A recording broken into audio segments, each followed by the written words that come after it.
Now, the east portion of the Marcos Bridge will be closed to traffic starting tomorrow. And to tell us more about this, we're joined now by MMDA Traffic Chief Bong Nebriha. Good morning and welcome back to New Day. Thanks, James. Nice to see you again. Always good to have you on the show. Even though everyone here panics, they always check where their cars are after. They're like, well, maybe I parked illegally, I'm going to get towed. Now, this Marcos Bridge closure, this has been postponed. So this was supposed to happen, I think, May 4. May 4. Why was it delayed? Well, initially, with the talks that we had with DPWH and the contractor, they proposed to us a traffic plan. So May 4 was the initial date that was supposed to close. And then when we checked, on May 1, it was a holiday. So our engineers, our general manager, and even I inspected the area so that to make sure that the rerouting is sound. But the thing is, we found a lot of lapses, and we were not happy with the rerouting plan, so we changed it. And we asked the contractor if they could put up the signs earlier so that we could move the closure from May 4 to May 11. But before May 11, we did not see the requirements that we had the contractor to comply with. But so we postponed it indefinitely until such time that everything is set up and in place. Actually, we put up a traffic light. We required them to put up a traffic light at the intersection of the Boni Serrano going to FBR Road. So because we would like to get the timing that we want so that everybody will not be stuck up just because of the closure. Remember, there are a lot of villages in Katipunan, and we have a mall in Libis, and we do not want to inconvenience the people who are not really passing the Marcos Highway and yet being inconvenienced by the closure because of our rerouting plan. So we just made sure that everything is in place, that everything will work out well for the closure. So now, how long are we looking at? For 4 months for one direction. So we are closing the eastbound lane, which is the Antipolo bound of that bridge, and it will last for 4 months. And then we will be having a lapse of maybe 1 or 2 weeks before we start with the next part of the bridge, because it will entail another rerouting plan. Okay, so 4 months for one side, and then presumably 4 months for the other side? Yes. Might be a bit early to give an exact figure. Once those are done, what can we expect? What can commuters expect? What improvements will be done? Well, it's a 40-year-old bridge that is due for rehabilitation. Hey, there's nothing wrong with 40-year-olds. Yes, I know, but for bridges there are. So we need to check and make sure that it's still, and you know, West Valley Fault is in Marikina. So we just need to make sure that this is strong. The bridge is strong enough to withhold even a 6-point magnitude earthquake.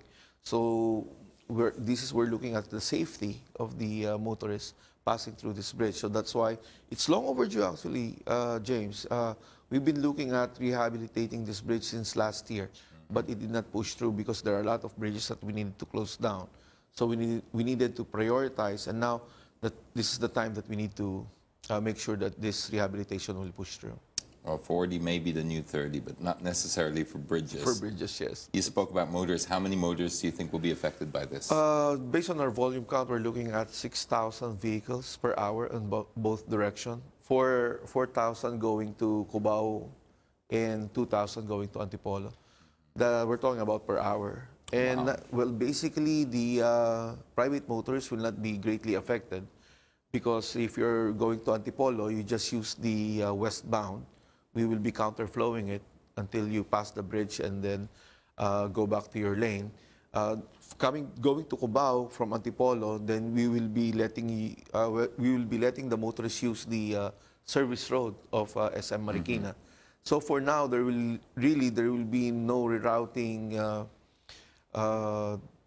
chaos for private motorists, but for trucks there will be. So there will be a lot of adjustments on muscle memory of the truck drivers because they will be rerouting longer than the private motorists. Okay, and are there anyone else that will be affected with the rerouting that they should know about? Just those two? Well, we suggest to the motorists, James, to really look at our webpage so that they would know the alternate routes that we have set. For private motorists, there will be a lot because they could take the Sumulong Highway, A. Bonifacio, and yeah, the service road of SM Marikina. But for the trucks, it's really, they really need to use Katipunan, then the Bonisarano service road going to FBR Road, and vice versa. If they want to get a more detailed look at those alternate routes that you mentioned the website, Facebook as well, or just... MMDA Facebook page, we will be coming up with the graphics so that everybody will be guided accordingly. So you can also DM the MMDA Facebook page. Yes. We've got some of it already flashed on the screen, but if that's flashed up too short for you, you can always go to the MMDA page. They have people manning that all the time, don't they? So even if you DM them, if you can't find it, because you post a lot. Yes. I noticed that's a very fluid page. You're posting always some breakdowns, etc. Moving on to another topic now. I know this is probably close to your heart. It's probably what raises your blood pressure too. The ban on provincial buses along EDSA and the transfer of the 47 terminals.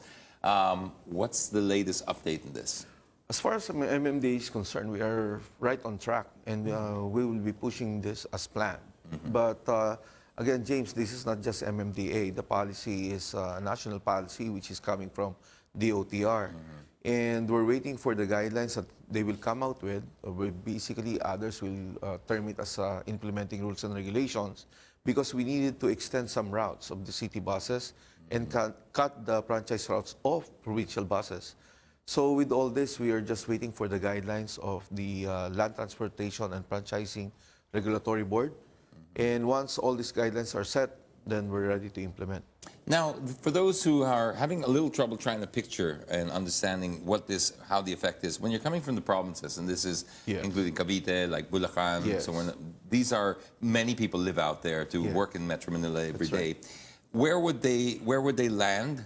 For coming from the north, coming from the south. One's a PITX, I guess, in Parañaque. Yes. Let me just remind our listeners or viewers that this is an interim terminal. So there's really a permanent one that we will be coming out with, but this will be 2 years or 3 years from now. Okay. So in the north, we have the interim terminal in Valenzuela. So all buses coming from the northern provinces will stop at Valenzuela. Then they will be, then city buses will be there to bring them to EDSA or other parts of Metro Manila.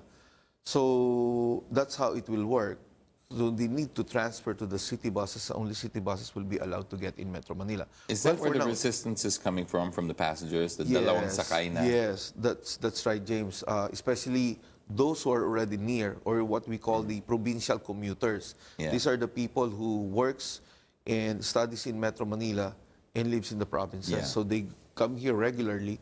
But then again, we need to do this. We need to make sure we do not want to discriminate, because you're near or far. As long as you're a provincial bus, we'll let you use the interim terminals and transfer to city buses. We will be reducing the volume on the yellow lanes by almost 67%. And with that, we will be easing the yellow lanes and will make city buses flow faster. And this will be beneficial to regular commuters, the everyday commuters in the city. Okay. Just before I let you go, what's the latest on the HOV lane? Are you still looking into that? Yes, that will be next. We will be trying to put that up again for approval. But then again, James, you know, these policies are crafted by the Metro Manila Council. It's not the MMDA. So we will be waiting for the guidance of the new MMC come July, if we will be refiling this policy again of high occupancy vehicles. Is there any way we can guarantee people like who want to share their ride that they won't be harassed by law enforcers if they are getting contributions for the gas? Is that something that we can finally put to rest? Actually, James, that's one thing that we are trying to look into right now, because when we implemented the HOB before, there was a gray area on carpooling, because that will, border to Colorum operations. So that's why we want to make sure that if we will be coming out with the new HOB policy, we will be clear on this. Because that would be a great way to, if we can create framework for that, I think it would, to really separate it from what Colorum would be, then I think we could probably encourage more people to share their rides. We need some incentive out there. Well, we've run out of time, I'm afraid. That was MMDA Traffic Chief Bong Nebriha.